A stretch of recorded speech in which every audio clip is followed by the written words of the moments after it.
Hey, everybody. Welcome to episode 126 of Carmela's Wrestling Radio Relived. I am so happy to be able to be in my happy place doing a podcast. Trust me, it has been a week, but I am here with my two beautiful, wonderful besties. Jeannie, of course, who's always here. I love you. And Love my you. new bestie, Rich. Hi. Hey, Reg. Hi. How are Hi. you? Good. How are you? Okay, How are you everybody both? go. Well, like I said, there's no point in discussing all this on the air, but like I said, it's been a week. It really has. And Basically, we're all just like everybody else trying to stay cool. well, yeah, that part too. I mean, That- forget that shit. Just in a nutshell, we'll just keep it there. Yeah. If that was my only problem this week, trust me, as much as I hate the heat, I'd be happy. But anyway, let's talk. We have a lot to talk about this week, and I'm going to be honest with you. We talked about this before we went on the air. We're going to devote a lot of time this week to AEW because I think AEW is banging, and I think AEW's got a lot of cool stuff happening. WWE, we're going to talk about first. I wanted to talk about the thing with Obafemi winning the King of the Ring. Now, everybody knows Obafemi won the King of the Ring, but during the match, we talked about this before. During the match, when he was in the sleeper hold with Jey Uso, he did, again, he was trying to rile up the crowd or bring up his strength or whatever you want to call it, but he did bang his hand on the ring, okay? So technically, that could be a tap out, all right? That's what Jey Uso's saying. How do you guys feel about that? You saw it, right? No. Yeah, I saw it. Okay, so it could be a tap out. It could be a tap out. So that's what Jey Uso's saying. Go ahead. It could be interpreted as a tap out, but the flip side of that is he was just banging his hand down, to try to get his momentum back. So it's a matter of interpretation and how they want to spin it. But it seems like they've gotten beyond that piece of it, and now they're moving forward. I agree. Until Monday night, okay, when Brock Lesnar came out and he went with Oba, going back and forth with all that, and when he kicked him in his nuts, I'll tell you what, that really did look like it hurt. I'm sorry, either Oba's really good at it or you really hit him, okay. But anyway, what happened was for SummerSlam, Obafemi challenged Brock Lesnar, and it's going to wind up being Hell in a Cell. So the King of the Ring that Oba's supposed to be doing is already out.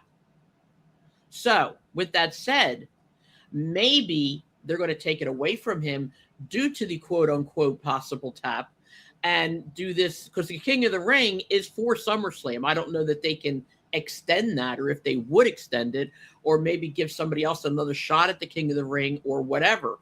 But because of the fact that it's in Minneapolis, and I also think that this may actually be the retirement of Brock Lesnar. So I think Oba's probably going to wind up winning this and not going full through or full throttle with the King of the Ring. What do you guys think of this? I think that well, he's still King of the Ring, regardless. What he said in the interview, or when he was in, I think he was talking to Adam Pearce, is he said, I can do the title shot anytime I want. I want Brock Lesnar now. Right. So he's still King of the Ring. He's just choosing not to choose a championship match at SummerSlam, rather choosing. All right, but if they make a big stink about this tap out, he may not be King of the Ring. That's my point. What do you think, Jeannie? I think it's ludicrous. Well, he's King of the Ring. They're not going to do anything. They're not going to say, "Oh, okay, let's give them all mulligan. Let's give them all do it." No. It's not going to happen. It's not going to happen. It's done. It's done. And if they were to do that, it would be the dumbest thing in the world, storyline wise, and all of that. So no, I think it's a ludicrous idea. Okay. And I'm just waiting. I'm still going to wait and see. I've seen a lot of ludicrous things happen in wrestling, that's for sure. I mean, absolutely. but they've already put that Hell in the Cell match out there, so they're not deviating from that. No, they're not. That's what I'm saying. They're not going to deviate from the Hell in a Cell ring. Absolutely not.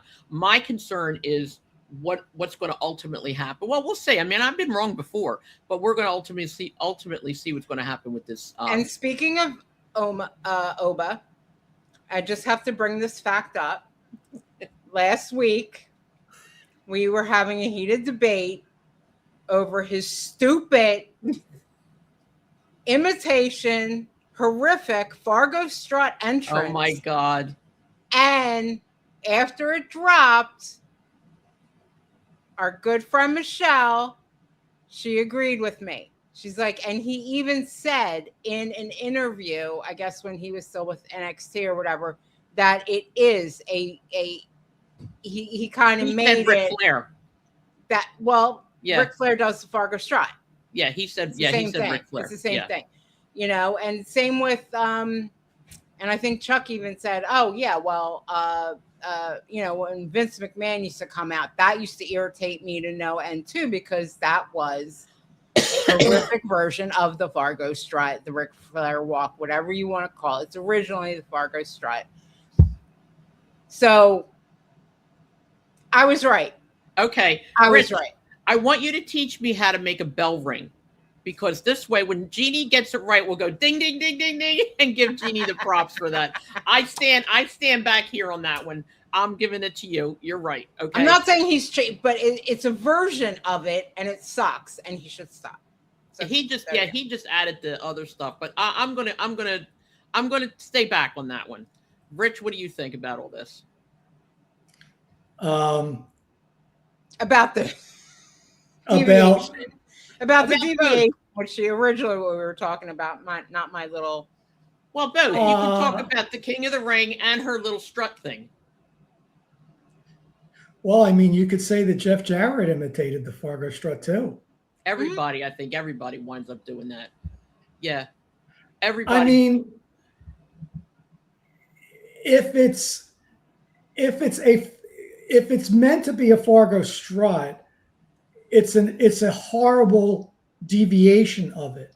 right. If it's not meant to be a Fargo strut, then it's his own creation of how he walks, which is how we should all be walking around our offices. I do.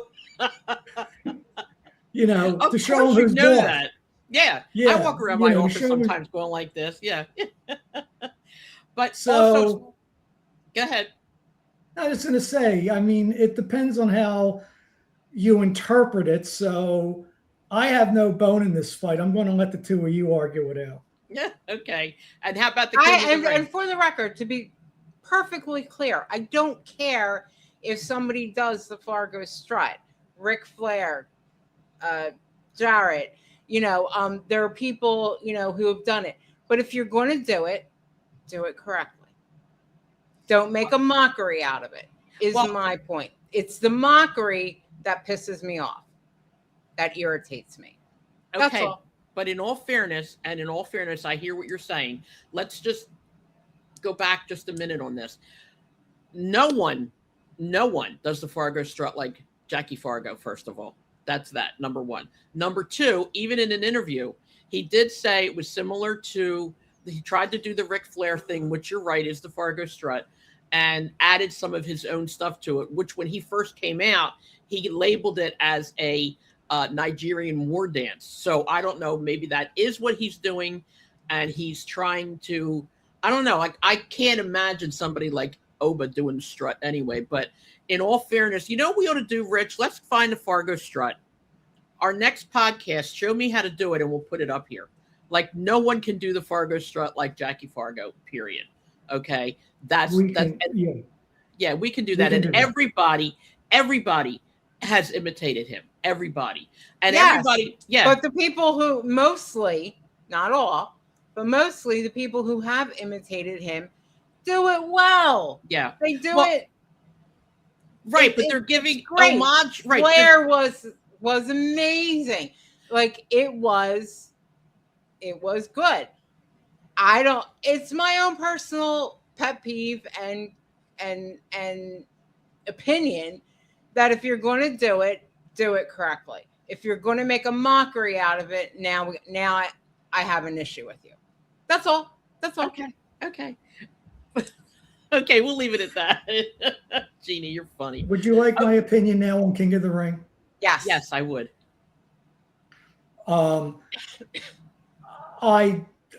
I think if they were going to address it, I'm going to contradict myself here for a second, that they would have addressed it Monday night on Raw. However, they focused on the Brock Lesnar thing, so therefore they kind of shifted gears. So then I could make a case as to why they didn't. So that being said, I think I think that was just, the day after the night of the King of the Ring. It was just like a 24-hour big deal, puts it on the internet that it was a tap out, but it's really gone silent in the last week. And I just think that they're over that. And WWE has a history of starting angles and then never finishing them and making people forget that they even began to begin with. That's true. That's very true. I just wanted to say, I don't know if you guys noticed that I put you down here, Rich. I put you so now you can honestly say you have no idea what it's like being in between those two. Okay. All right. Okay, let's talk about seriously now. Let's get into some WWE stuff. I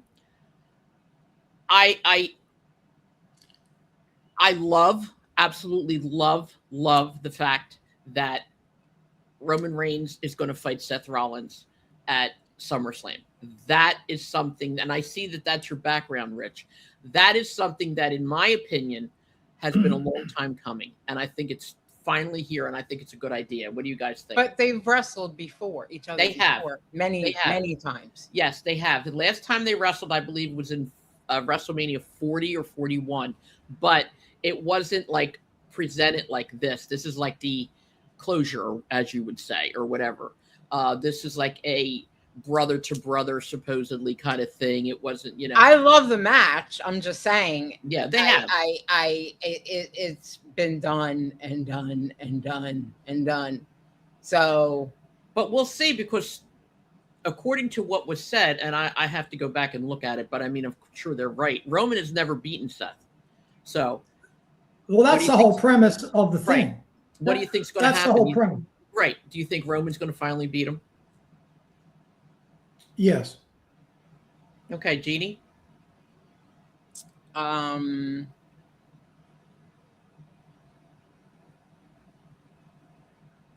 Maybe, but I'm going to say no.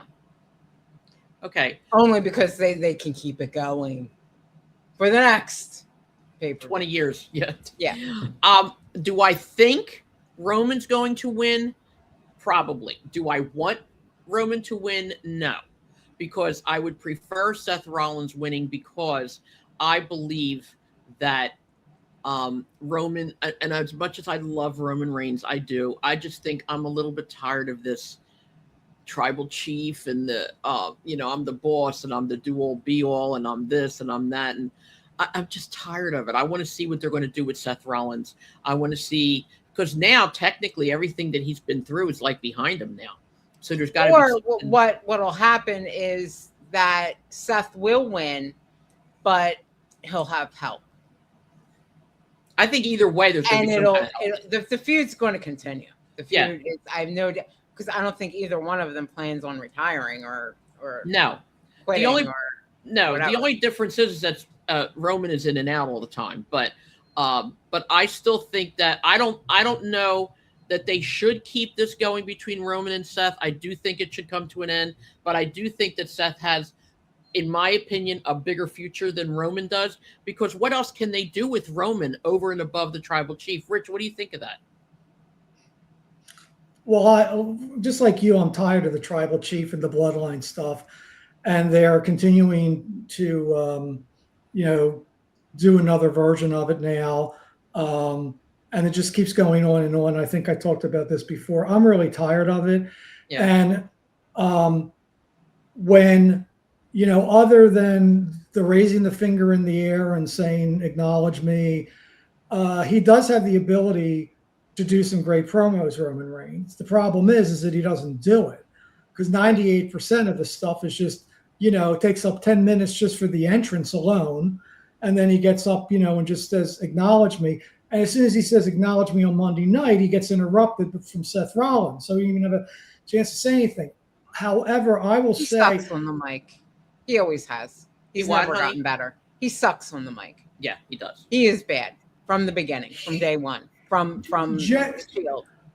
yeah, generally speaking, yeah, but he did have some good back and forth with the CM Punk thing. He did. He did. Yeah, but I think that was rare. But he did have a good, and it was all right now for him, and he memorized it. Yeah. Now, I have to give props here to 2 of the 3 in the ring. I thought that was the best promo that Seth Rollins has ever given. It was a good promo. It came from the heart. Yeah. It really seemed like it came from the heart. And it really seemed like, as they were doing it, that they were both like kind of in breaking of character, really getting emotional about it. And the other one who deserves props is Jacob Fatu, who just stood there in the background and did absolutely nothing. He wasn't supposed to do anything, but I would have been tired standing there all that time, to be honest with you, But I agree with you. I think it was heartfelt, and I do think that Seth could have done that promo 1,000% without any rehearsing of any kind, because that's basically was the truth, the whole truth, and nothing but the truth, as they say, because it is what it is. And he was right. People came in, when they came in, they pushed out the older people, and he's right. It's going to eventually happen to them with all the new talent that's coming in. That is a fact, whether it's rehearsed or not. That's a fact. Right. Okay, it's going to happen. In all fairness, Roman Reigns, by the time, like you said, by the time the entrance, by the time he waits to say acknowledge me, and by the time he stops making all those face gestures like that, he does that a lot.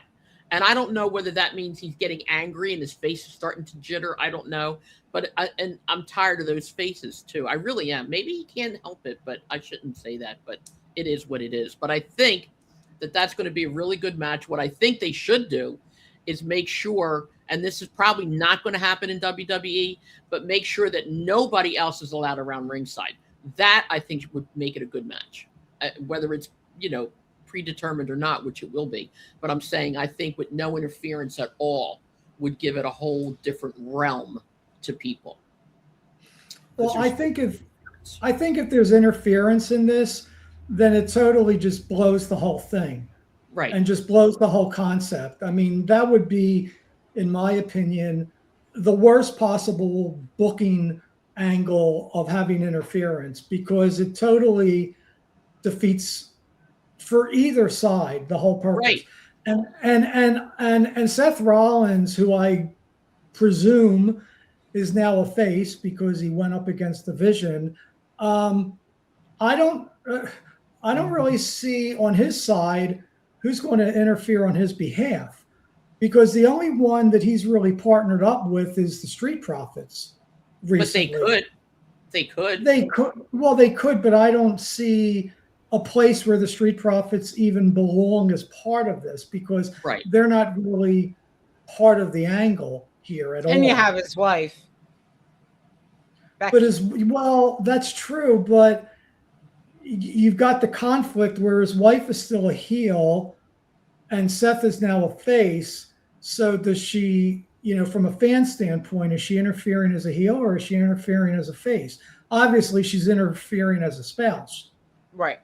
Right, exactly.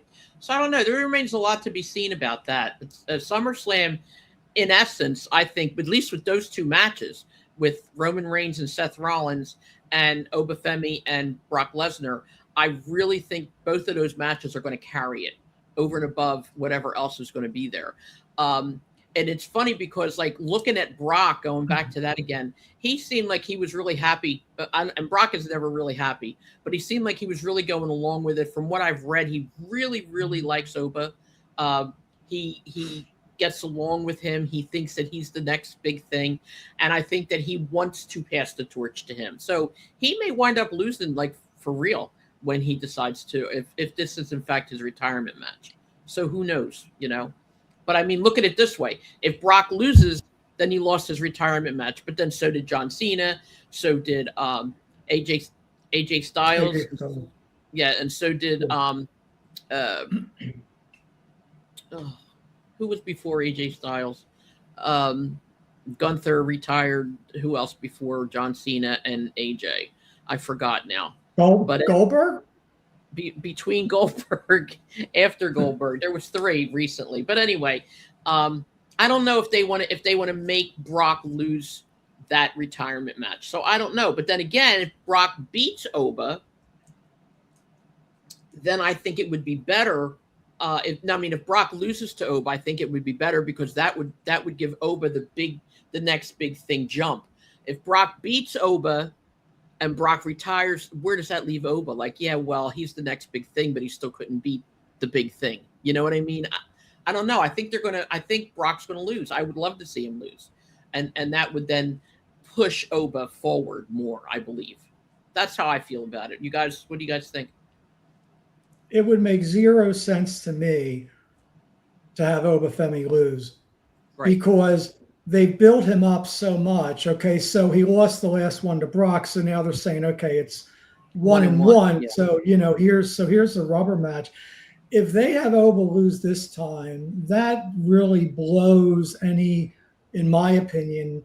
And again, fans have very short memories.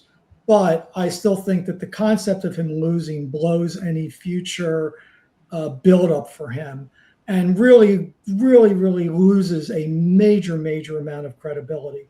Exactly. They're trying to build him up to be superhuman. The losing makes him human. And, but like you said, people will forget. They'll do something big with Oba, make him do something big again, and people will be like, oh, yeah, the best thing in the world, whatever. That's just like when Brock took away the Undertaker streak. Like, everybody was devastated, and then all of a sudden, Undertaker's great again. And I agree. Wrestling fans believe what they want to believe. They believe what works for them at the time. Okay. I have a question. Go ahead. Is this Hell in a Cell match? In my head, in my brain, I think it's going to absolutely suck. Okay. Only because it's Brock and Oba. Like, or maybe, I mean, who knows? It very well could be. I could be completely wrong on this. It could be an amazing cage match, but it's never going to stop. It's never going to replay. Like, we've already seen this match be. Nobody's going to take it further than Mick Foley and Undertaker. Absolutely. Or Undertaker and Shawn Michaels. Like, it's just not going to happen. No. Like, and I envision those matches and then these two, and I'm just like, really? Like, I can't see them coming close to that level. So therefore, that's why I'm saying it's probably going to suck. I mean, I could be wrong. I probably am, but I just can't see this match being great. Well, I think the agility isn't there, number one, for them to match any of those other ones. Right. Nothing will ever beat Mick Foley, ever, in my opinion, regardless of who it is. Right. And I think what this will ultimately be is Brock against Oba, a regular Brock against Oba match in a cage, okay, basically. Right. Yeah, they're not going up on top or anything like that. Right. And if any one of the two of them can do that, it's Oba. Oba is extremely agile. He really is, for being a big man. But because he's got this persona of this monster, they don't really let him do that. But I saw in NXT, he's got a lot of agility. He really has a lot of, he can do a lot of things. Whether Brock can still do that stuff, or could he ever really do that stuff? I don't know. What do you think, Rich? I think that for me personally, the build-up versus the execution is night and day. And Yeah. I've continued to see that historically within WWE. They'll build up a wrestling card, whether it's a SummerSlam or whether it's a WrestleMania or whatever it is, and they'll stack the card, and the build up and the anticipation is tremendous. And then when the execution of the match actually occurs, it's a tremendous letdown. Yep. Exactly. And that's the thing. I think calling it Hell in a Cell, it's basically a cage match. Calling it Hell in a Cell, okay, is what's going to sell the tickets, because everybody's like, oh, it's not a regular cage match, it's Hell in a Cell, you know. And like Jeannie, like you said, Mick Foley's going to come into mind, Undertaker's going to come into mind, Shawn Michaels going to come into mind, but it's not going to be the same thing. It can't be. It's not going to be. So we'll see. Well, we'll just see what happens. Go ahead, Rich. Well, can you imagine? And again, anything's possible, right? But Yeah. can you imagine the two of them on top of the Hell in the Cell cage? That Like would Undertaker and Mick Foley, or an Undertaker and Shawn Michaels? Hey, can you never imagine? know. You're right. It could be King Kong and Godzilla, like all over again. That would be a trip. I don't think it's going to happen. Or it could be, No. because with Hell in the Cell, you have to be pinned, right? Pinned I or believe Yeah. so. knocked out Yeah. or whatever. Okay. It's not the stupid cage match, regular cage Right, match where you have to Right. go out Different the door. rules. Yeah. I remember I just saw I don't know what it was on, but it was a cage match, regular cage match. And I can't remember, it was WWE, I think it was Brock, and I want to say maybe Roman Reigns, where they actually went through the cage and both landed like at Yes. the same And time. the side that came out forward. Yeah. Now that would be, oh my God, like that kind of Yep. a thing. And whoever Between landed those on the ground two. first. Now Yeah. whether Yeah. and if anybody can break the cage, it would be those two. Definitely. But Definitely. you know, again, nothing original, nothing, No. you know. I but- don't know that they can come up with anything original, really, that Right, hasn't been yeah. done, you know, Yeah. to the Well, that's umpteenth all degree. wrestling. That's Yes, all wrestling. That is all wrestling. You're right. It is. I don't know. So we'll see what happens. So now I'm going to end it there with WWE for now, because I'm really excited to wait. talk. What? Wait. We have to talk What? about What? we got to talk about Sami Zayn here. Oh, we do, don't we? Okay. Sami Zayn's a champ. Okay, let's talk about AEW now. No, go ahead. We'll talk about. I'm so sick of Sami Zayn. I'm sorry. I really am. I am. Go ahead, Rich. It's all you. How can you go to concoct the AEW without talking about a new undisputed champion? And he pins Cody Rhodes clean and reverses the Crossroads into like a whatever you call it, roll up pin. I know. I saw that. It was wonderful. And Sami Zayn, with all his whining and crying and everything, got his little belt. He got what he wanted. And, Gunther is being pushed out clearly, as we see. Okay. How long that will happen, I don't know.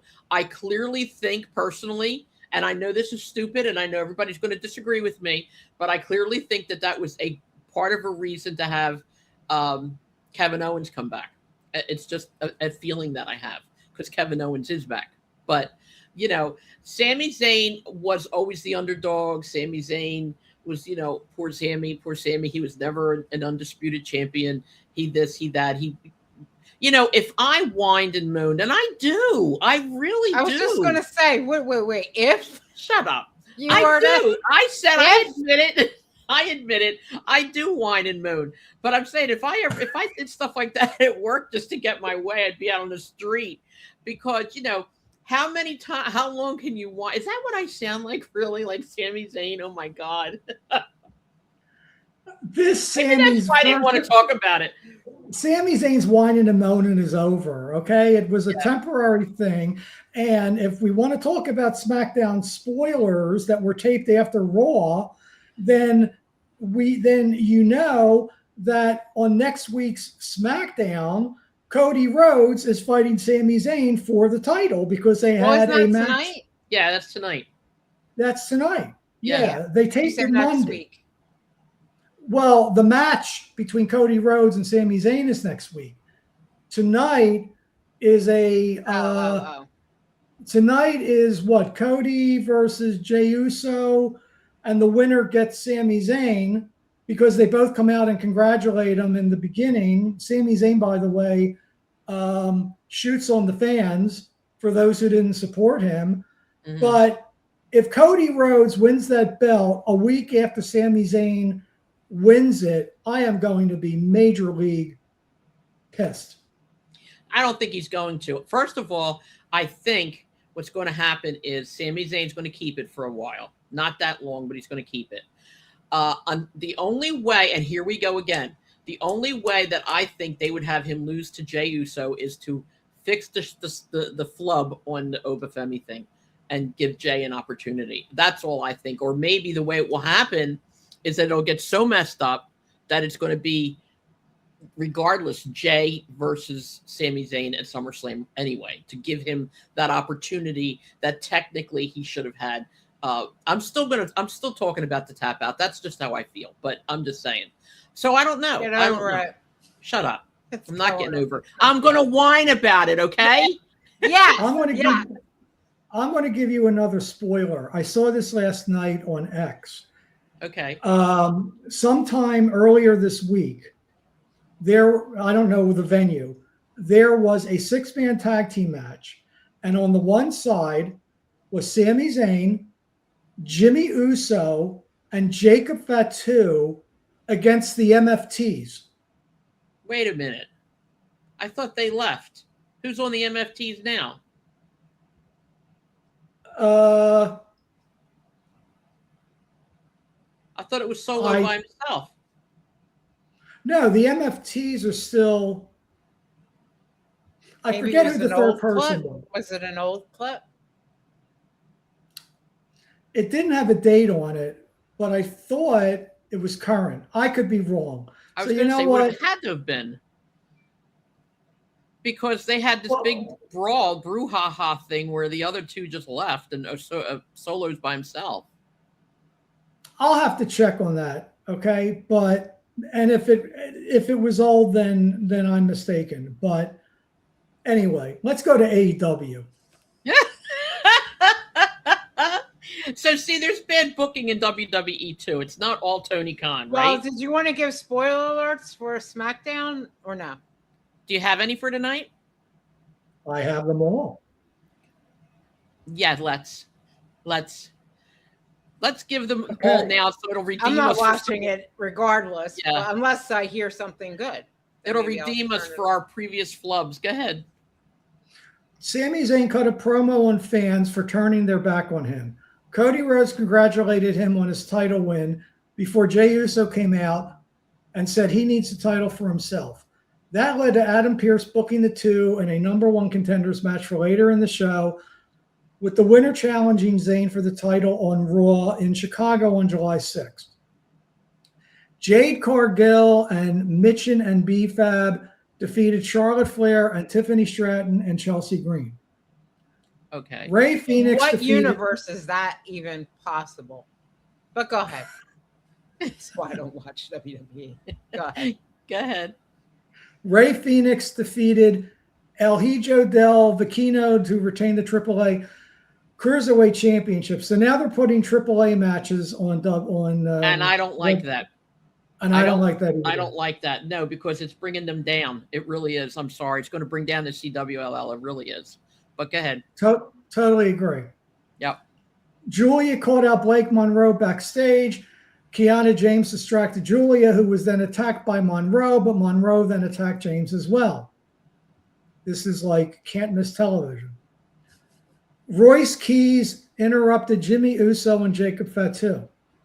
Okay. Mm-hmm. Carmelo Hayes challenged Trick Williams to a United States Championship match. Williams granted him a non-title match instead. That match will take place on next week's SmackDown on Friday, July 10th in Oklahoma City. That's stupid. Okay. He grants him a non-title match. Yeah. That is Danhausen had a backstage statement with Miz, Kit Wilson, and Matt Cardona. Danhausen announced he would be facing JD McDonough at Saturday night's main event in Madison Square Garden on July 18th. That's another can't miss event, that match. Laney Reed pinned Brie Bella as Paige fought with Fatal Influence outside the ring. okay. Finn Balor wished Cody Rhodes luck in the main event. After Rhodes walked away, then Balor was attacked by Tama Tonga and Tala Tonga. Okay. In the main event, Rhodes pinned Jey Uso with a crossroads. As a result, Rhodes will challenge Sami Zayn for the WWE Undisputed Championship on SmackDown next week, July 7th. Uso appeared to injure his ankle doing a dive, but finished the match without incident. And by the way, this is I believe, a 2-hour SmackDown now. Oh, really? Good. I'm glad. I'm sick of the 3-hour stuff. But you know what? I got to say something. Jeannie, I have to tell you, as much as I whine and as much as I complain, I also admit when I'm wrong. I believe I do anyway. Well, it's such a rarity. I'm having trouble remembering. Oh, I'm wrong a lot. But let me tell you, what, it's a rarity that I admit it, or it's a rarity that I'm wrong? Which is it? Pick one. Hey, I admit when I'm wrong, lady. You do. Okay. I'm teasing you. I said that I did not like now I forgot his name. Okay, let's go back this way. I don't like Danhausen. Okay. We all know that. I'm sick of it. I'm sick of seeing the Miz reduced to what they have reduced him to. All right. Lio Rush. I told you that I didn't like Lio Rush and his gimmick. Well, I do, because not only does he have that gimmick, but he is a good wrestler. He did good in the AEW this week, and oh my God, he really did. Even though he's a little tiny guy and he lost, doesn't matter. He has got brass ones, and I admit that I was wrong. He was really good, and I think Danhausen is... Well, it's not that you were wrong. It was just your opinion. You didn't like him. Just but you didn't like, but he grew on you. But I think my reason you were wrong. Liking him. I think my reason was not right, but this Danhausen is strictly for the kids. You can see that. But Lio Rush is not. It's a demented person. And they're really pushing the Danhausen thing because I'm going back. Rich, you probably, I don't know if you're not in our area, so I don't know if you saw it or not. But he was in on the NBA finals and the NHL finals by cursing, and the cursed team wound up losing the championship. So it was like, all right, well, he knew which way the story was going. So well, I think but we both know anything can be fixed. But I just don't like it. They're good. They're making bank on Danhausen. They really are. And they're doing it right. That's as far as that goes. As much as I hate to admit it, they're doing it right. But I still don't like it. Okay. Yeah. I think go ahead, Rich. I have an opinion which is going to totally disagree with your assessment, but that's fine because we're all entitled to our opinions. Right. Now, I am not wild about Danhausen either, but I think The Miz is absolute comedy gold, walking around with the spiked up hair that he got electrocuted and is walking around like a zombie. And that is a testament, in my opinion, to The Miz of putting other talent over. Okay. I agree. Right. I agree. Okay. I don't see like that. Yeah, no, I definitely agree. I love The Miz. I do. I always have. Yeah. So I even loved him when he was on Real World. So it was,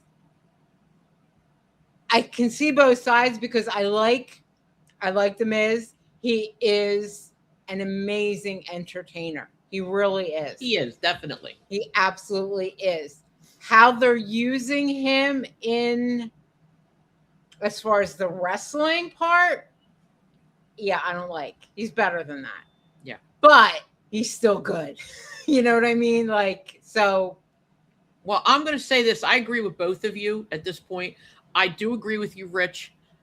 the Miz can literally do anything. I just, like Jeannie said, I didn't like how they are using him. However, I do believe that he has become a male Natalia at this point, where he does so much in the back. He does so much with the performance center. He does so much with training. He does so much that for him to actually do a whole thing is unusual now for the Miz. He's not as in the ring as he used to be, obviously. Like Natalia comes out when they need her. She comes out, when she has to do, they'll give her a segment or 2 or 3 when she has to be like, the dungeon, that kind of thing. But I do agree. The Miz has been around forever. He is extremely, extremely talented. He can pretty much do anything. And you're right. Like I said, I just don't like seeing him that way. But he is good at what he does. There's no doubt. Okay? And We're my good? dogs agree. Yeah. Yeah. All right. One more thing. We're never going to get One to more AEW. What? Sami Zayn. Okay. I love they put the belt on him. Now Okay. I didn't send this to you, Jeannie, but I sent this to Carmela. Hardcore Bob Holly is all over X trashing Sami Zayn, and I think talk about bitter and talk about inappropriate. Just some on the internet are just trashing Sami Zayn in general for them putting the belt on him. And well, is it that they are doing it as part of a work or part of a shoot? No. I think that Bob Holly is saying how he really feels. Yeah, I don't think they have any. I'm just trying to find it. I don't think they have any reason for wanting to promote Bob Holly. This is what it said. My last appearance in the WWE ring was 18 years ago today. Still no Hall of Fame induction, which pisses me off. But this company can put the belt on Sami Zayn, an individual who has the physique of a pile of shit that was thrown against a wall. That's just wrong. That is just wrong. As far as, Holly, I wouldn't put you in the Hall of Fame anyway, to be honest with you. I mean, not for anything, but I don't think that Sami Zayn's what his physique looks like has nothing to do with his ability in the ring. Sami Zayn has been, over the years, an incredible talent. He has been an incredible entertainer. The whining, no, I don't like it. But he is a very, very, very good wrestler. I normally do not get excited when I'm watching these matches. I just usually, I'm watching them with my wife, Harriet, and I'm just, I don't really, I'm generally even keeled. I don't say much. I just watch it. But the last time that I actually yelled with excitement was in the WrestleMania main event when Sami Zayn and Kevin Owens beat the Bloodline. And I just screamed out of joy. Show us. No.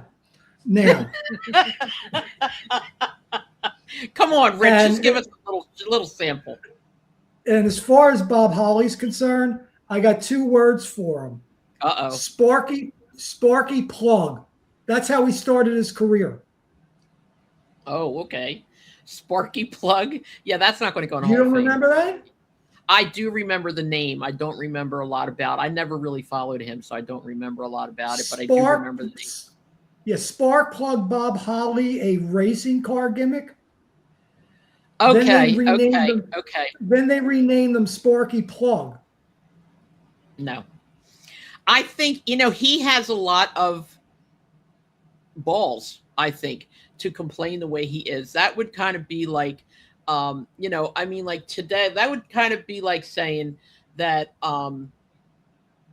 Alexa Bliss sucks because she's short. You know what I mean? That has nothing to do with anything. It has to do with your actual ability in the ring. Remember, we talked about Dark Side of the Ring a while ago, and we're going to keep talking about that at some point. But remember,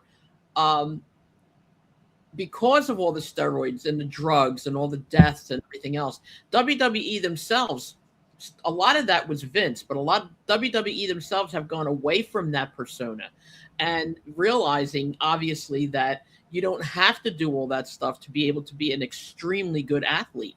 Again, I have said this over and over again. I cannot stomach Logan Paul, but he is a good athlete. I mean, Sami Zayn is good. He really is a good wrestler, and he's always been. And he has done what they've told him to do over the years. And I'm not sure that the whining that we see is whining that went on behind the scenes, because what we see in the ring clearly was what he was supposed to do. I think sometimes the fans don't realize that, but I think sometimes even in this podcast, I know even I sometimes forget that that's what they're supposed to do. And it's easy to forget. It's easy to forget that. But I think Sami Zayn is just an excellent. He really is. He really is. I'm just, again, the whining Sami Zayn, I'm tired of hearing about him. I just am. But now that we'll see what happens with him now with the title. We'll see how far that goes and, how good it can be. I think it will be, we'll see. We'll see what happens at SummerSlam too. Okay, now can we move on to AEW? I'm frothing at the mouth, and that's why you're dragging this. Well, can we? Well, I was going to say one more thing, totally unrelated to Sami Zayn. Okay. Go ahead. He's killing me, Jeannie. Okay. Jeannie, do you want to go to AEW, or can I say one more thing? Say one more thing. Thank you. 2 against 1. Keep me in the middle. So much for it being my podcast, but go ahead. Go ahead. Well, yes, but you have the control and your power to just take us off. Remember that. I wouldn't do that. That's why we're all here together, because we all. Okay, Rich, what's your one more thing? Shut up, Jeannie. Go ahead. Thank you. The Chad Gable momentum, in my opinion, is over. I mean, he's totally bland. He's got no personality. And what is going on with the Austin Theory, Maxine Dupree angle in the back? I didn't even get that. Are they supposed to be an item or something? I don't know if that is going to go on. Their only thing I remember, like I said, was that she was in the truck with him. He's, been like eyeing her up and stuff like that, but I don't know. I don't know what they're going to do. I honestly don't think that she's going to stay with the people that she's with now with Otis and stuff. I don't know. I think they need to. She's a really good athlete too, and I think they need to push her a little bit more and take her away from that scenario and put her into something. So maybe she will be part of the female part of the Vision. Who knows? That maybe they should start putting women in this stuff, a little bit more than they used to, and not keep them so separate all the time. The AEW sure doesn't do that. I think the Vision is over with based on Paul Heyman blowing off Austin Theory in the back. He really did. Yeah, he really did do that. And that was not nice. But what's going to happen is what happens when Brock Lesnar is not there anymore? Then right, Paul Heyman, exactly. They're going to make him come back crying and I'm sorry and try to rebuild something again. Oh, here's a segue into the AEW. Oh, gee, there you go. From the WWE to the AEW. I heard a theory of, because everybody's saying, including us, that, the booking in AEW is kind of subpar. What are your thoughts of luring Paul Heyman to be the booker of AEW? Wait a minute. Not that I think it was ever going to happen, but you heard that? It was somebody else's idea. I don't know if I can say his name on the show, but he just posted it, that, everything was great with Forbidden Door and this, that, and the other thing, but too many false finishes and things like that. And then he said probably they really need a booker instead of letting all the guys just book their own matches.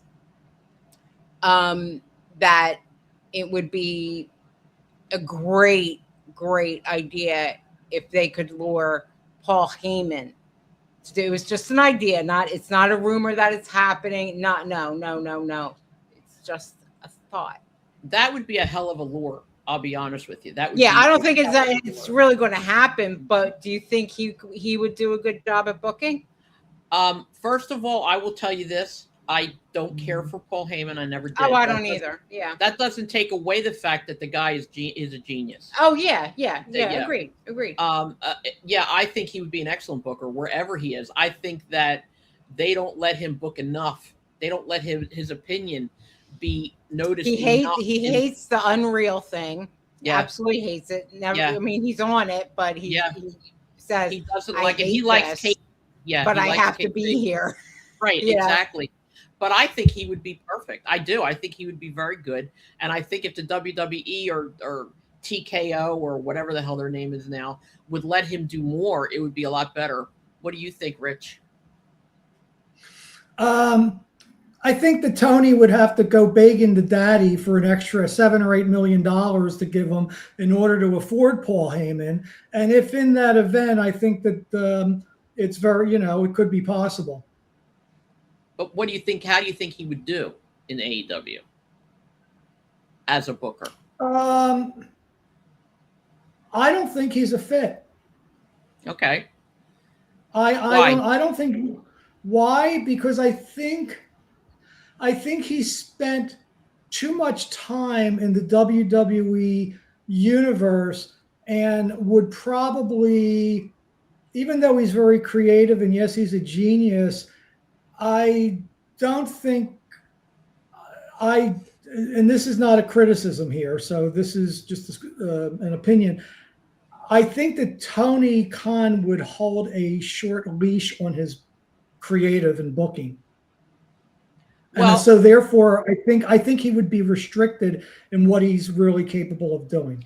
I would think if I was Paul Heyman and I did decide to go with AEW, let's just say arbitrarily, I would make sure, and I'm sure Paul would as well, make sure that there is no short leash before I signed a contract. You know what I mean? Absolutely. It would be very explicit as to what is and isn't being done.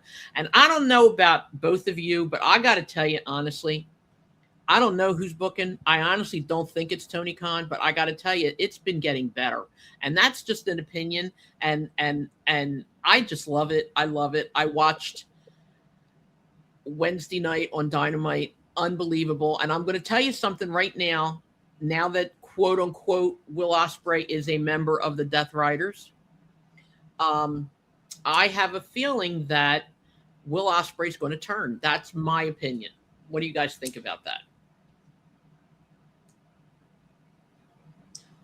Did you tell me before that Will Ospreay used to be a heel? Yes, when he first came here. See, I can't picture it. He was in the Don Callis family. He used to hit people with screwdrivers. Yeah. I'm gonna have to go back and see some of those because I just can't picture him being a bad guy. Mm-hmm. And just because I can't picture it doesn't mean he's not, good at it. But, I think Will Ospreay is an amazing athlete. I think he sucks on the mic. I think he needs a manager to do his speaking for him. So as a bad guy, I just, yeah. if it happens, I don't care one way or the other if he's good or bad. I just can't see him being good at a heel. I think he's starting to get that attitude now, where he's like more aggressive and he's, well, that's because that's what he's supposed to show. Well, yeah, of course, that's what they're all supposed to show, what they show, But I don't know. What do you think? But I Rich? don't think it's like true. No, it's what he's supposed well, to that's show. That's what I'm right. saying. Yeah. Right. So if he's going to be a heel, no, I know, but I'm saying that's what I'm saying. I think they're making him become more aggressive. Maybe that is a way to turn him heel because, obviously with them making Moxley less aggressive and being kinder to Will, I think, they're making him do that too. But I think that's stupid. That's how I feel about that. Just like Richard said, it makes no sense. I mean, it's almost like John Moxley, you trying to relive your Shield days. Like, maybe are they good? I don't know. Are they bad? Are they, what are they? That kind of a thing. And it's just like, yeah, pick a lane, stay in it, dude. What do you think, Rich? well, again, not to beat a dead horse, but are the Death Riders heels or faces? I mean, seriously, right? So at the pay-per-view, after John Moxley beats whoever he beat, you know, picks him up and shakes his hand out of respect. So that's something the face would do. On Collision last night, they attacked faces. So, but he wasn't there. It was the rest of them. He wasn't there. That's for the true. attack. Yeah. Well, it's guilt by association. Yeah, but maybe he's going to leave the Death Riders. I don't think so. I don't think that Will Ospreay is because it's his. Right. I don't think Will Ospreay is going to turn heel. I think if anything, the Death Riders will turn on Will Ospreay. Okay. And also they're showing, I don't know if this means anything or maybe it's just because he just recently got married, but they're showing his wife with him a lot, like holding his hand and being walking up and down with him. Speaking of marriage, guess who else got married this past weekend? Darby Allin. And guess what? Did you see his mom body slammed him? Body slammed him on tacks. She body slammed him on a bunch of tacks for his wedding. That was at his wedding reception. Oh my God. And did you also see that on the way, he gave his brother a hot pepper. He gave his brother something to eat, and it was apparently something hotter than ghost pepper. And his poor brother's in the bridal party standing there for the wedding, and he's like he couldn't say or do anything. He couldn't run away and grab a drink or anything. But that was like a joke, kind of thing. They all picked him up and threw him up in the air. It was a lot of wrestling oriented for the wedding. And I think that was something that I find normal with how Darby Allin would do things, But he apparently has been with this young lady for a while. And, so there's a lot of people getting married, but that was really cool. And his mother, she's this big. She's actually smaller than him. And that's saying something because he's just a little guy. But anyway, let's go to Kenny Omega. I want to talk about Kenny Omega. Okay. Stop it, Rich. Okay. You stop it. You don't right want to go. I don't want to go there. I don't want to go there. I want to go to Kenny Omega. No, you interrupted me before I got my thought out. Oh, I'm you don't so want to sorry. go over. You don't want to go over. You don't want to go over Forbidden Door results. Finish your yes, absolutely. I am 100%. I'm excited, so I'm 100% wrong. Go ahead, go. No, let's talk about Kenny Omega. Why don't we talk about AEW? You're only 57 minutes into the podcast and you haven't gotten into AEW yet. Because you always have something else. I have something else. No. Well, I got something else now. Don't you want to talk about AEW? No. Let's do Forbidden Door. Shut up, Rich. Okay.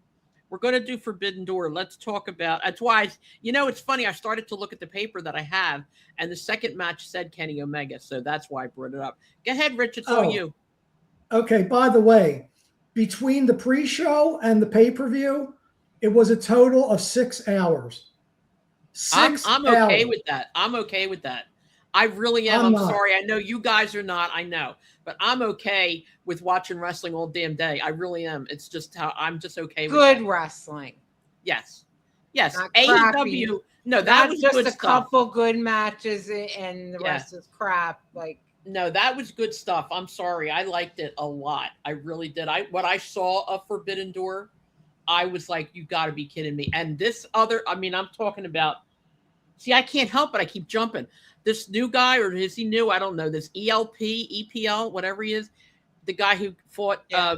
Oh my God, him and Will Ospreay fighting each other, unbelievable. And I don't care. I'm not taking that one back. Unbelievable. They're both amazing athletes. I know I have said in the past, it's all acrobatic. I have. But let me tell you, this was not all acrobatic. This was stuff. They literally wrestled in the air. These guys were unreal. And that's what I'm going to say about that. Go ahead, Rich. It's all you. I'm sorry. I'm going to keep interrupting you if you don't start talking. So just do it. Well, I don't like to interrupt. I'm polite like Jeannie. So oh my God, get over it. So that being said, I think that AEW should consider, at least, with big stuff like the Wembley All-In or whatever, they ought to consider doing a 2-night event just to break it up a little here. because I mean, as much as I love it, I don't care what federation it is. I can't sit through 6 hours nonstop. And I I think can. that's one of the reasons the WWE went to the 2-night thing. Okay, Forbidden Door. Pre-show results. You wanted to No. drill them? No. Oh, okay. El Sky Team Mystico and Mascara Dorada versus the Young Bucks, Matt Jackson and Nick Jackson versus Shingo Takagi and Titan in a 3-way tag team match. The Young Bucks won in 17 minutes and 50 seconds. Okay, I didn't see anything about that match. So let's go on to Kenny Omega. Kenny Omega versus Zack Sabre Jr., 26 minutes and 30 seconds. Kenny Omega won. Nigel McGuinness, who I happen to think is an amazing color announcer, called the match a masterpiece. What I saw of that match was very, very good. It really was. I am not familiar with Zack Sabre Jr., but he was good. It was a good match from what I could see. Again, I did not get the opportunity to actually watch it because everything is so damn complicated and expensive. But the good thing about it is after the matches, you can usually go on YouTube or whatever and see most of it. So I did like what I saw. So go ahead. Jon Moxley versus Bandito for the AEW Continental Championship. Jon Moxley beat Bandito in 18 minutes and 10 seconds to retain the AEW Continental Championship. So you've got some really long matches here. 17 minutes and 50 seconds, 26 minutes, 18 minutes. I'm looking through the whole thing here. I mean, but it's without 9,000 commercials too, though. Correct. Yes, there you go. So I'm not arguing with you. I'm giving my commentary. They were long matches. Yeah. Okay, go ahead. Shota Umino versus Pac for the IWGP Global Heavyweight title. Shota Umino defeated Pac in 18 minutes and 15 seconds to retain the IWGP Global Heavyweight Championship. Thekla versus Starlight Kid for the AEW Women's Championship. Thekla defeated Starlight Kid in 18 minutes and 45 seconds to retain the AEW Women's Championship. What I saw of that was a good match too. I don't like Thekla. I don't. Okay. I think honestly, I think that she is putting her best effort forward though. She really looks like she's putting her heart and soul into all her interviews. She pushes the hell out of the mic. She does. I just think that they're using her badly. The spider thing, all she does is bend over like what's his name used to do in the WWE. And that's all she does. She doesn't have any other spider qualities. And so either take that name away from her or make her do other spider things. You know, that's what I'm thinking.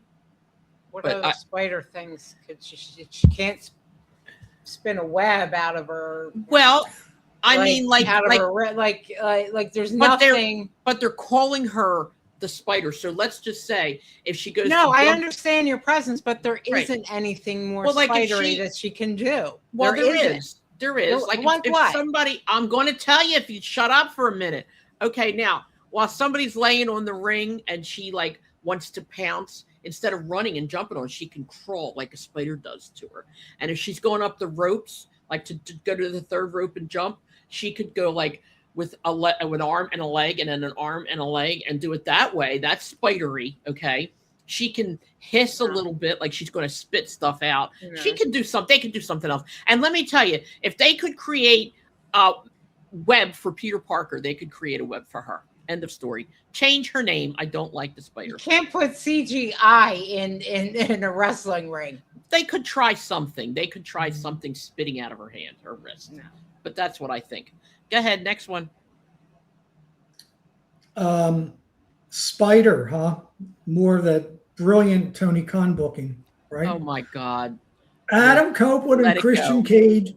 I'm just saying, Adam Copeland and Christian Cage versus the Dogs, David Finlay and Clark Connors for the AEW Tag Team titles. Adam Copeland and Christian Cage won in 16 minutes and 45 seconds to retain the AEW Tag Team titles. You know, Go ahead. I love this. This is my favorite version of Christian Cage in his entire Yeah, career. yeah, and I think he's going to turn on Edge. If you watch last night, not last night, was it last night or what? I don't know. Whatever, they were doing an interview, and Yeah, he's not with happy with Jay Jay White, Switchblade. right? Yeah, I don't know why Jay, though. well, because wait a minute, I don't know what happened, but what happened was Edge shook hands or whatever with Jay White and helped him or wrestled with him or whatever, and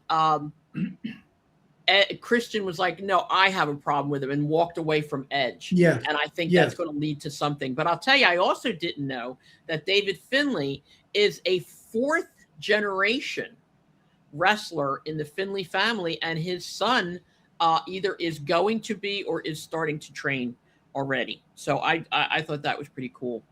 I'll be honest with you, and again, I don't know. I think Edge and Christian are better separated now. I'm not a fan of them as much as I used to be as a tag team. I think that they're better separated. It's just how I feel. Like you said, I don't think Christian can be the Christian that he's being now in a tag team because he's so different. His character is so different than Edge right now, or Adam Copeland, whatever you want to call him. Adam Copeland is, I get pissed off and everything, but I'm still Adam Copeland, I'm still Edge, I'm still whatever. Christian has set up, or they have set up this character that he is this nasty ass character. And I don't see them gelling very well together as a tag team with those two separate characters. And I don't see Christian changing to become a face anytime soon. I like him the way he is, like you said, Rich. Yeah, and since we're talking AEW, you must refer to him as Adam Copeland because otherwise, as Edge, you are doing copyright infringement with WWE. Just saying. Oh, really? We are talking AEW, right? The last time I checked. Yeah. I was kind of dozing off between giving you the results. Wow. Wow. That's messed up. That really is messed up. Well, let me tell you something. Well, not you, just the AEW. Did you see on TNT last night how what's his name, Nemeth, said all the people that he beat? Yes. And he named all WWE wrestlers by their WWE names. Well, he said Cody. Yeah. Yeah. So there you go. But Cody Rhodes' name is not trademarked. It's Cody Rhodes. That's his legal real name. Right. That's his legal name. Cody Rhodes his name is Runnels. But his legal name on his birth certificate is Cody Rhodes Runnels. You saw his birth certificate? Well, I didn't see it. I was told that.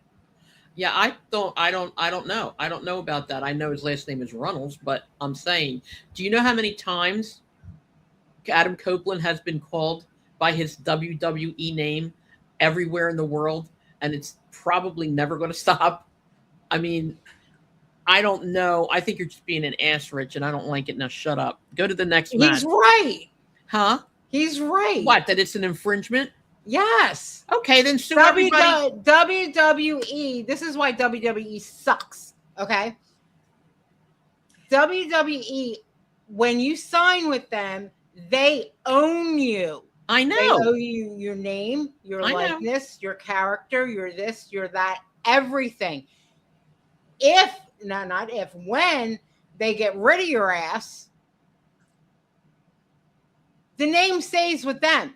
You got to go out and make a living under a different persona.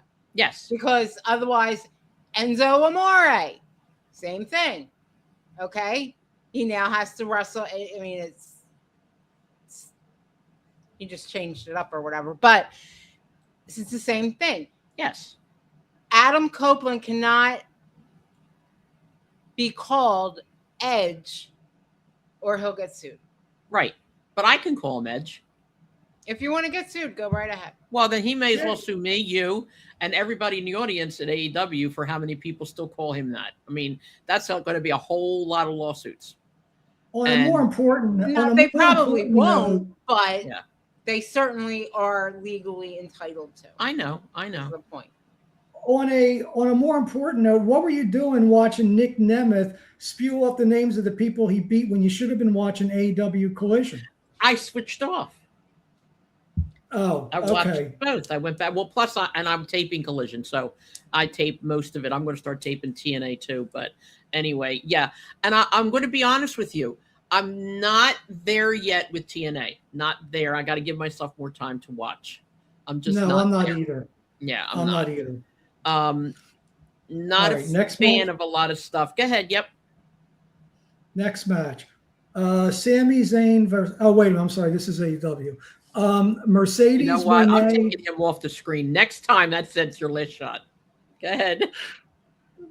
Mercedes Moné versus Maya World in the Women's Owen Hart Cup Tournament Final. Mercedes Moné defeated Maya World in 24 minutes and 55 seconds to earn a shot at the AEW Women's Championship at All In. Good match. Good match. Again, from what I saw, it was a good match. I don't like Mercedes Moné. I have called her other name, Sasha Banks, over and over again. But I don't care for her in any venue, to be honest with you. I don't think that she is the athlete that they portray her to be in any of the federations. Either that or they don't allow her to show her talent. One or the other. I don't know. But this next match, I think, was really... I got to tell you, before we go into that, I got to tell you, I have a new liking of MJF. Okay? How do you like? Did you not like him before? How can you not love MJF? I did like him. I did always like him, but I mean now he's doing so much more. Yeah. And he's doing with the Hebrew thing and the words that he says and the what is the BBB? That I didn't. Yeah, I was going to ask. Yeah, what is that, Rich? That went right over my head. The 3B. The Triple B. I honestly don't recall, but it was during one of his. I think one of them is the ring. The other is the ring one that he has. The other is the belt. The other's the belt, and I don't recall what the third one is. Okay. But he came up with the Triple B before. Okay. Yeah. I got to tell you, seriously, I have a whole new liking for him. I am pro MJF now, big time. I really and truly like him a lot. He is right now, in my opinion, carrying that whole company. He really is. He is really good at being who he is. He is really good at what he does, and he is absolutely.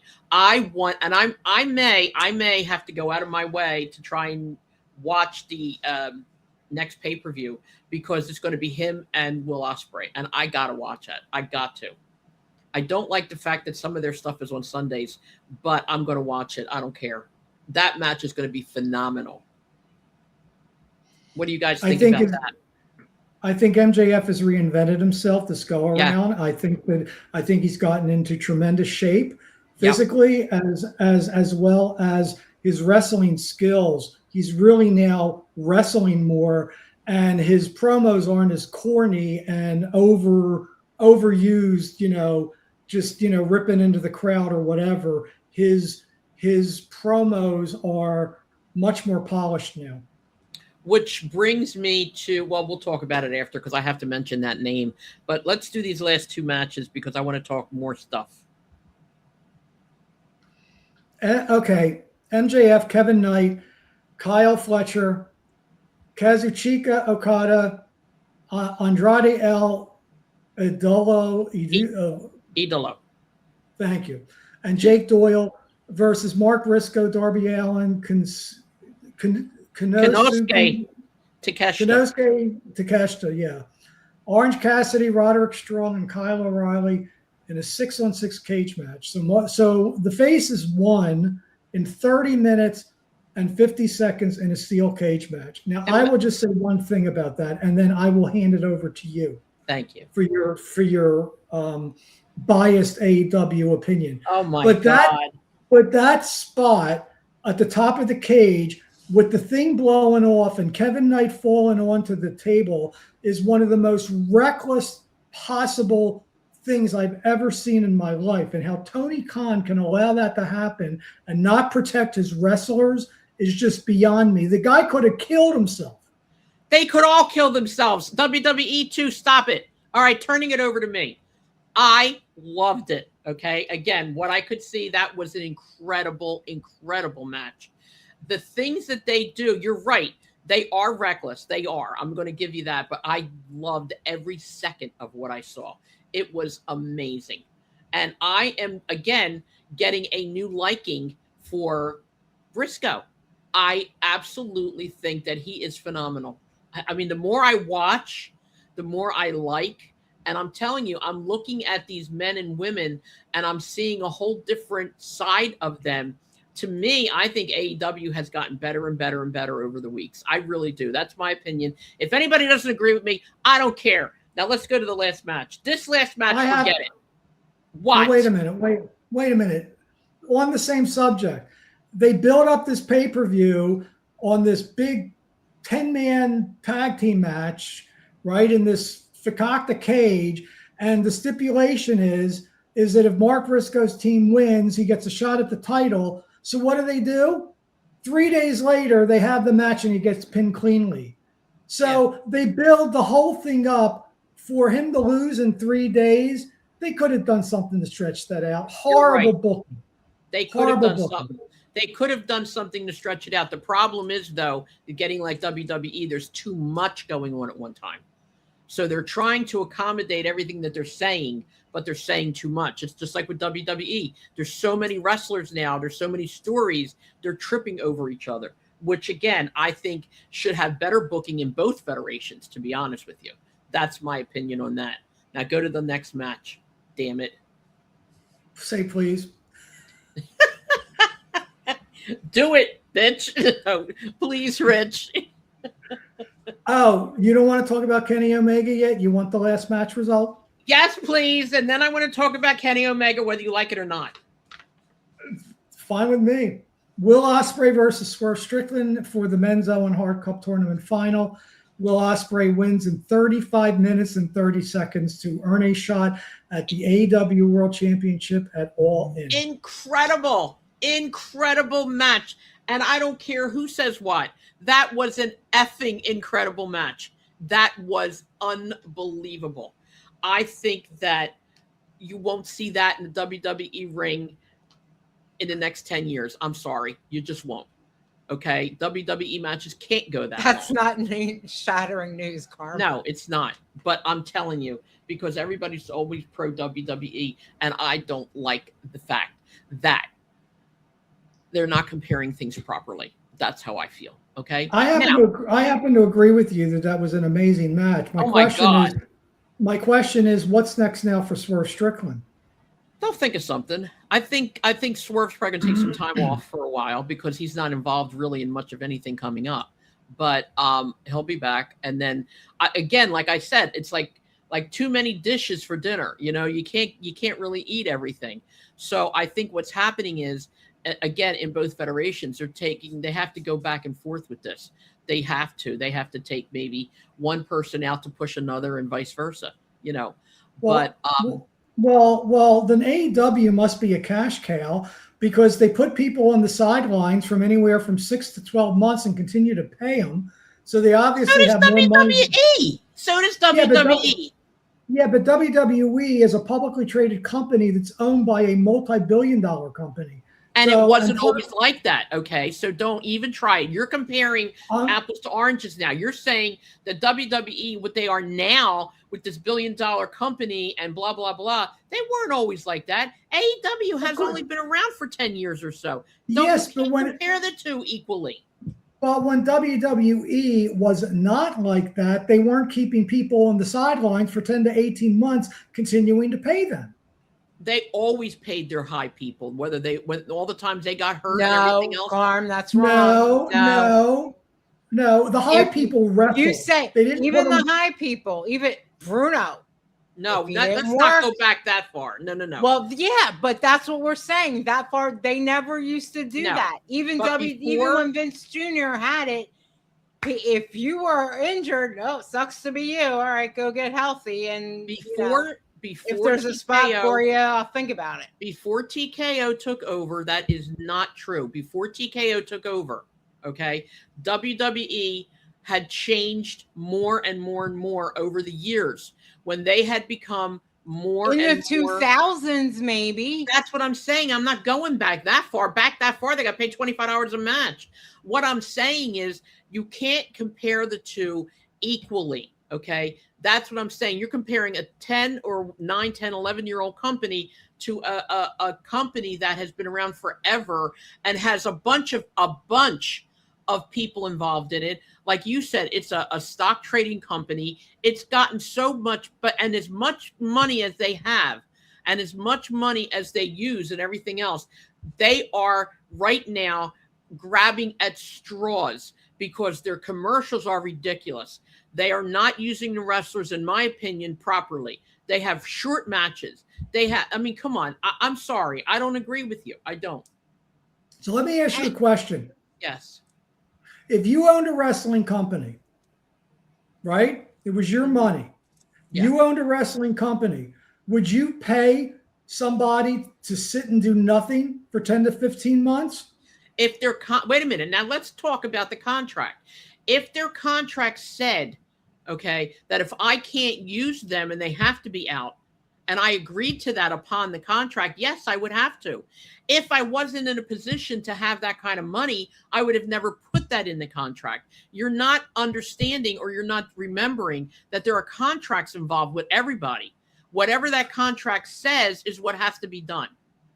But then wouldn't you be savvy enough not to have them sit for 12 to 18 months and utilize them as you're paying them? But you don't know how they're being utilized. You don't know what's going on in the back. Maybe the fact that they're not visually on camera, that's like in the WWE.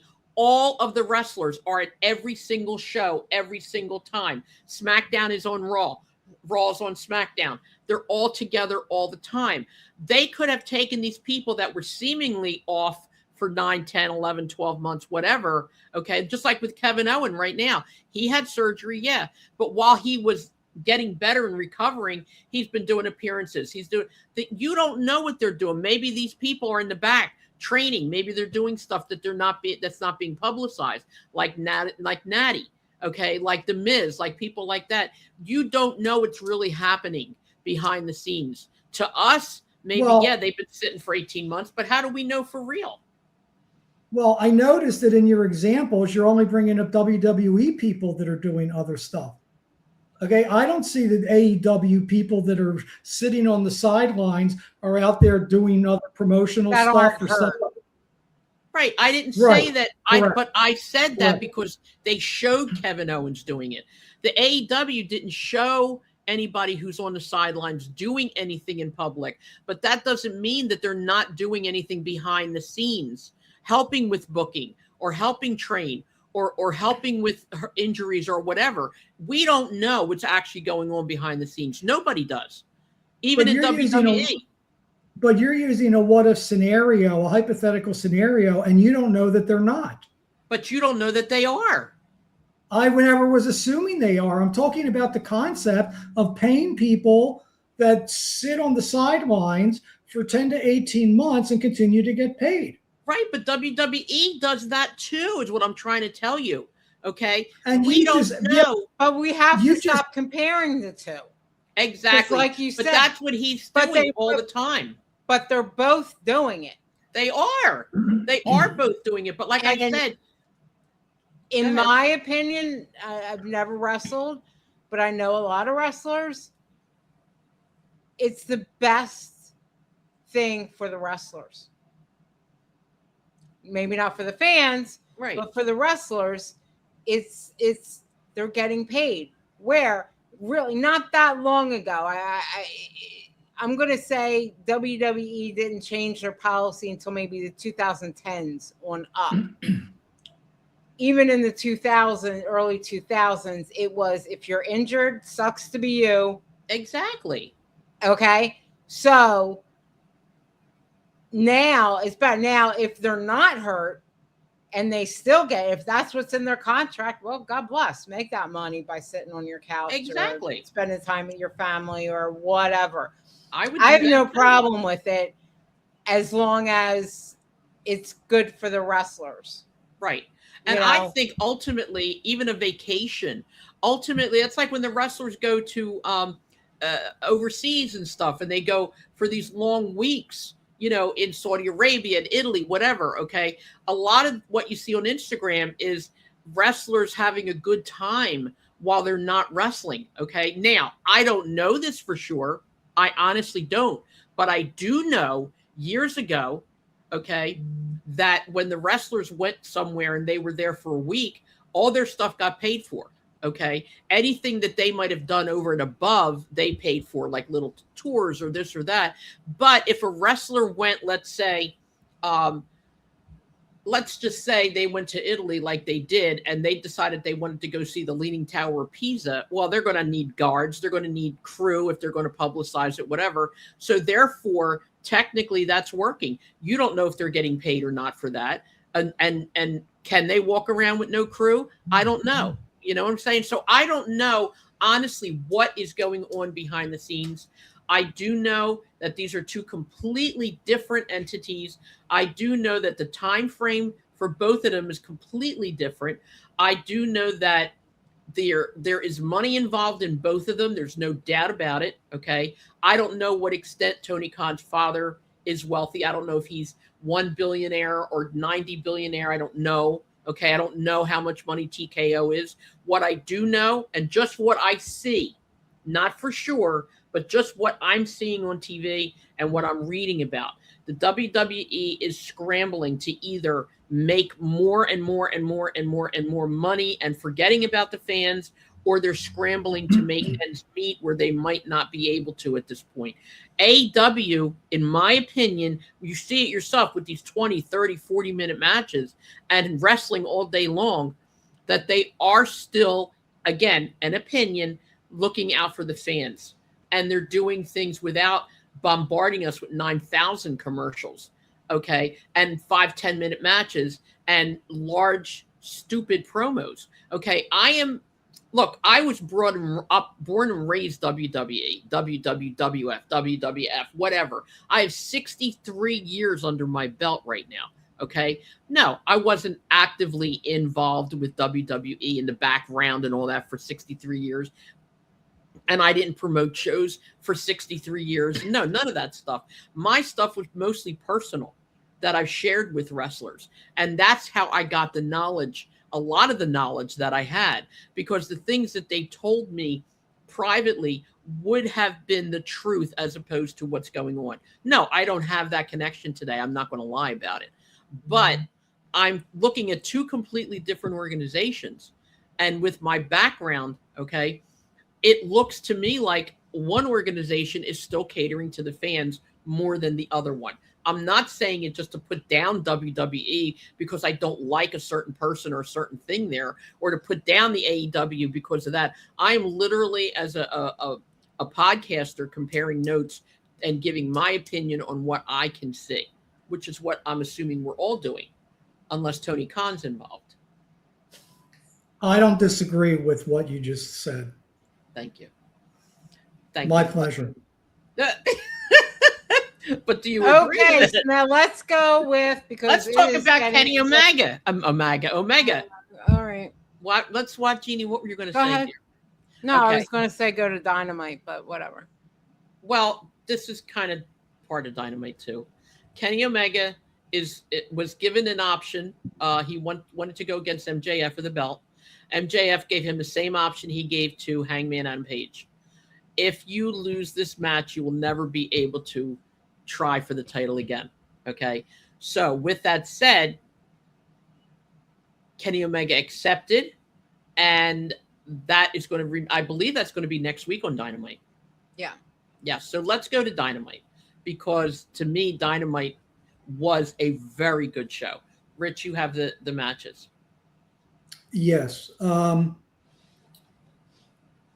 Mark Briscoe versus MJF for the AEW World Championship. That was the first match. And MJF defeated Mark Briscoe in 18 minutes and 34 seconds.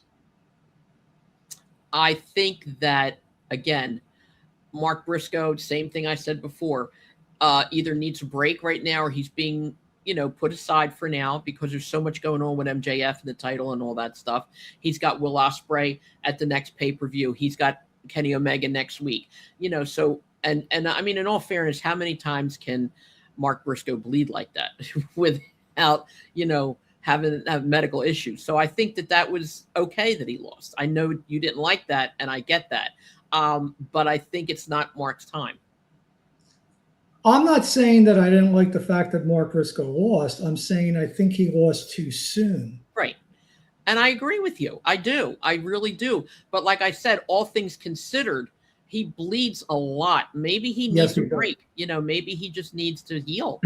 Because you know how it was with Dusty Rhodes and all these other wrestlers that bled, Abdullah the Butcher. It gets to a point where if you don't give yourself some time to heal, you can go like that to your forehead and you'll start bleeding like a pig. And that's a fact. Well, I hope that one day Mark Briscoe gets the opportunity to be able to call himself a world champion. I agree with that. 100%. I think he deserves it. I do. Next match. Lio Rush versus Kevin Knight for the AEW TNT Championship. Kevin Knight defeated Lio Rush at 8 minutes and 52 seconds. And then Darby Allin walks out and he wants a title match. Kudos to Kevin Knight. Kudos to Kevin Knight for wrestling 3 days after he did that unbelievable bump from the cage. Yeah. But they're not going to supposedly not going to give Darby Allin the shot, but he said he's going to torture him until he gets it. And I agree with you. That was an incredible bump he took. But I do like Lio Rush now. I really do. He was funny, but he was good. He really was. I think that it was necessary to make it a short match, but I think it was a good match. Okay. Anybody else have anything to say? Go ahead. No, it was good. Yeah. It was good. I like Kevin Knight, and I like the fact that he's turned. Yeah. He's a good heel. He is a very good heel. He makes a good addition to the sometimes unstable and way too crowded Don Callis family. But yeah, I like him there. Way too crowded, but not everybody's perfect. Not everybody's perfect. No. Except for Tony Khan. He's perfect. Next match. Jon Moxley and Will Ospreay versus Blake Christian and Lee Johnson, the Swirl. More important than the fact that Jon Moxley and Will Ospreay defeated the Swirl in 9 minutes and 2 seconds, I would love Jeannie's opinion on the fact that Marina Shafir gave the suplex to Jay Lethal. Because we know how Jeannie feels about Marina Shafir. Yeah, I don't remember that part. I must have flipped. Yeah, she did. But I don't care.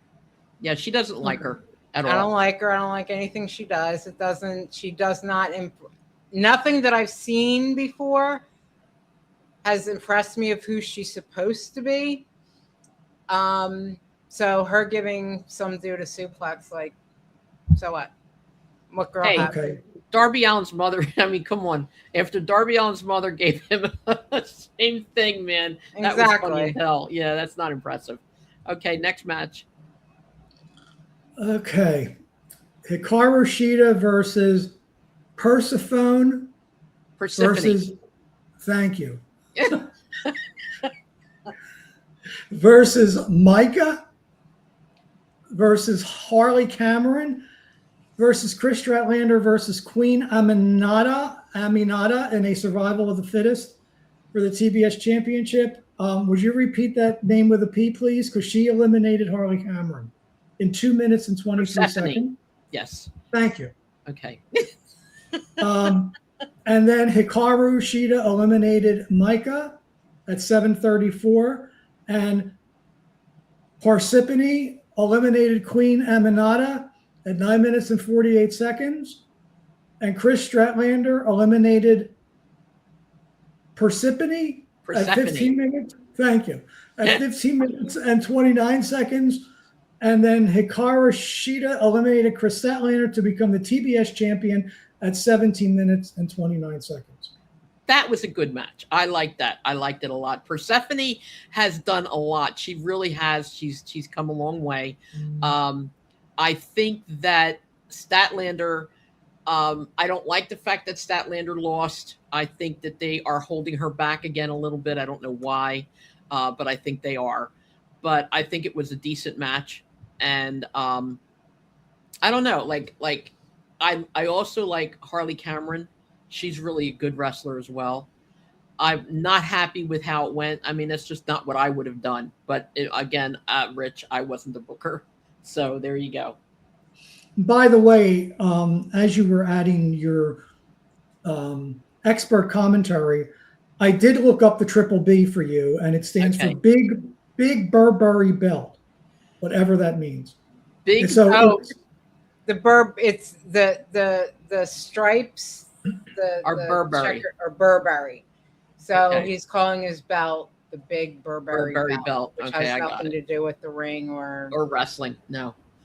Yeah, anything. it's actually a perfume too, and Yeah. yeah. Okay, go ahead. Thank you, Rich. Next match. well, I was going to show you something. Okay, can you? I'm trying. Can you see Okay. it? I can Can see you it. Let see- me see if I can pull it up. Hold on. Oh wow, That Rich, is- I love that. You got to teach me how to do that, but I don't know how to make it bigger. What's it saying? I see nothing. The Big That Burberry is- We belt. all moved. Oh, okay. Yep.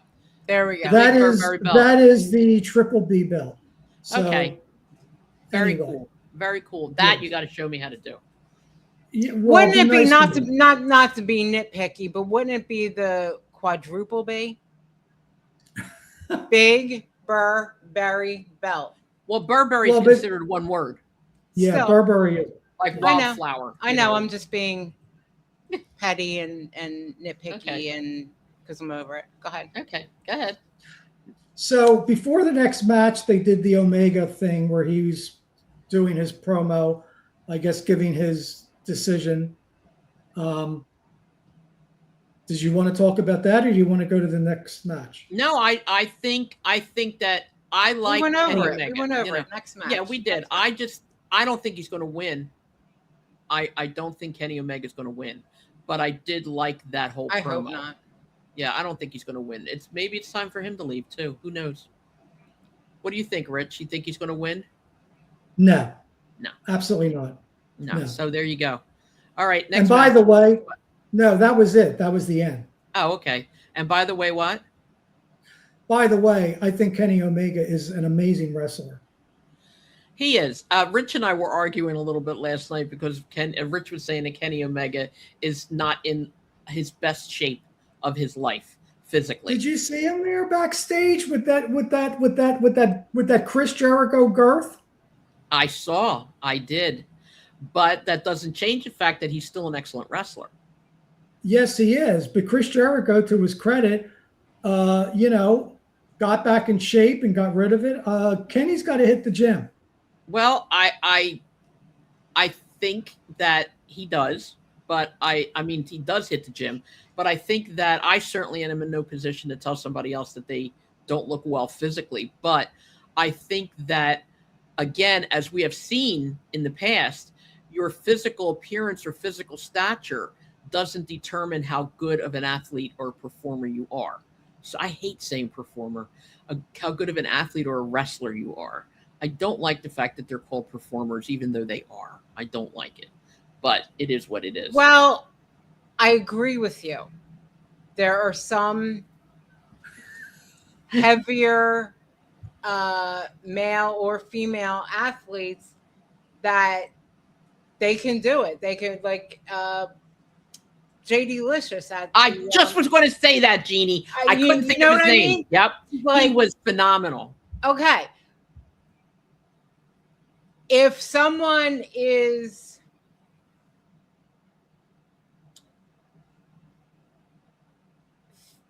fit, okay, and they do gain some weight for where maybe they were injured or whatever, whatever the excuse, and then go back, it can be a hindrance because they might not be as agile or they're not used to perform wrestling that way. Their cardio might be hindered. Right. It could affect their breathing, things like that. So it can hinder them. But if they've always been that way and they've always said no, it doesn't. But I think in Right. some circumstances it can hinder. Right. And I do agree with that. I would never insult somebody for what they look like. Like I said, I'm certainly Oh not no, looking to do that. yeah, But no, I wouldn't either. agree that, and especially with him having his physical health issues, you That's don't true. know whether, and it is possible, it is very possible that sometimes an injury or surgery puts you in a predicament where you cannot go back to the way you were. And again, I can only have myself to talk about. When I got my knee surgery, my knees now swell whenever the rain is bad or whenever the weather's bad or whenever the barometric pressure decides to screw me. No matter, I could exercise till I die, till I throw up. I could weigh 3 pounds. My knees will always look the way they do. They'll always swell, and that's never going to change because it's due to the fact that I had double knee surgery twice, and it is what it is. I don't know that that's Kenny Omega's fault or reason. I'm just saying, like with what Jeannie said and what you said, I think that everybody needs to do what's best for themselves, fit wise, physically, mentally, whatever. But like Jeannie also said, look at like Gorilla Monsoon, look at Bam Bam Bigelow, look at Jay Delicious, look at Andre the Giant. I saw a video last night, not to change the subject, but Andre the Giant went against Bobo Brazil. Oh my God, some of these old ones will freak you out. Andre the Giant, Bobo Brazil wanted to fight. I forget who came in and started crap, but Bobo Brazil was angry at this other wrestler, and Andre said, "Go ahead, you want to fight him? Go ahead." And Andre literally jumped out of the ring. I can't believe seeing him do that, and then seeing, ultimately how he was when he got older and sick. But he just jumped out of the ring like there was nothing wrong. And seeing Andre the Giant against Bobo Brazil was so cool. I loved it. I love watching some of those old matches. I think they are phenomenal. If anybody ever wants to look at some good stuff, go look in some old stuff like that. It was amazing. Before we close, because we're here almost 2 hours today. Before we close, were they both faces? Were they both faces in that match? Andre Yes. and Bobo? Yeah, I believe they were. And Bobo had his cocoa butt, and according to Yeah. the lure of the time, nobody could hurt his head. His head was the hardest head in the world and whatever. But yeah, he went against Andre and did some cocoa butts on Andre. And it was pretty cool. I liked it. It was good watching. But anyway, next week we're going to have Joel Goodhart, and we're going to have other wrestlers. I'm not going to name them all now, but we're going to have other wrestlers. It's a little surprise for everybody to come and watch from the TWA. Don't forget, we're going to promote the upcoming documentary of the TWA called what, Jeannie? Blood Drive. Blood Drive, right. Blood Drive. And we're going to have a lot to talk about. Again, just to promote this a little bit, it's going to be July 12th at the Ambler Theater. It starts at approximately 9:30. I believe the doors open at 9. Yeah. Okay. Please make sure And that there's a Q&A afterwards. Yes, and it's free admittance. You don't have Free, to pay. yeah. Yeah, you don't have to pay nothing. Free. They are accepting donations to the Cauliflower Alley Club. So feel free to, drop $1, $5, whatever you can, in the bucket, and that's it. And then I don't know if you know this yet, Jeannie. I don't think I told you. I don't know if Joel did, but he's going to have you and me rather, sitting at the table with the donation buckets. So okay. Yeah, no, nobody's thought. Yeah. Well, he knows. I just tell him, use and abuse me, put me wherever. Tell me when I get there, wherever you want me to be. As long as there's a chair, I'm good, But we're going to be doing that, I believe. But we're going to have, so next Friday is going to be the podcast next week. No. I thought it was going to be Friday. That's what Joel said to me the other day. No, well, he was wrong. It's the 9th. Yeah, the 9th is Thursday. Thursday. Yeah, well, I got to call him back because I think he thinks it's Friday. So I'll confirm that with him. Yeah. But that's what we're going to do. I think it's going to be a really cool show. There's a lot of documentary, a lot of insight from a lot of people. A lot of interviews. And even, I could be wrong, but I'm pretty sure I'm not. 99% sure I'm correct. The last interview with Sabu Yeah, will that's the be last interview. there. Yep. Mick Foley's on it. Mick Foley. DC Drake is on it. Of course, Joel's on it. You're on it. I'm on it. There's so many people that are way more important than me, but there's other wrestlers are on it. I think Breaker Morant is on it. I believe that some of the older wrestlers that wrestled for Joel might be on it. So I think it's really cool. Come out and check it out. It's not bad. It's an early Sunday morning. The show will be over probably before noon or around that time. Well, yeah, we have to be out of there by noon. Yeah, by noon. So there you go. Go home, have the rest of the day to yourself. Okay, so I'm going to say a fond, as Kenny Omega says, a fond adieu to all of you. Mwah, and bang. I love that. Rich is like, shut up. I can't stand that. Well, we didn't do collision results, but that's fine. We're into an hour. Rich, and you want to 45 just sit minutes. here all day, don't you? You could sit No, here all day, seriously, right? I could sit here all day with both of you for 6 hours. I just can't watch Aw. AEW for 6 hours. Stop it. You have an appointment you need to go to. Collision was I all right. do. It wasn't all that terrific. We've been on for almost 2 hours. I think everybody's going to, by the time this is over, they're going to be like, all right, enough.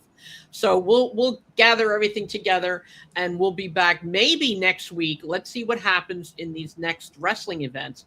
Maybe next week we'll have 2 podcasts. We'll see what happens because we have one for the documentary and one maybe for updates. So we'll play it by ear. We'll keep in touch. Okay. Rich, I do need to talk to you about putting stuff up on here because I need to learn how to do that. All right. Thank you guys. Enjoy your Yes. 4th. Have a happy happy July. 4th. Me too. I hope we get out of this heat. We're supposed to I have rain kept all thinking weekend. today it was Saturday because I'm Yeah, off it feels work. like it. I know. And I'm like, no, it's only Friday. I know, and we're supposed to have rain all weekend, and it's supposed to not break in temperature significantly until I think Monday or Tuesday. So it's still going to be hot. It's still going to feel. My daughter's fiance said to me today. He said it's 92 degrees, but it feels like 109.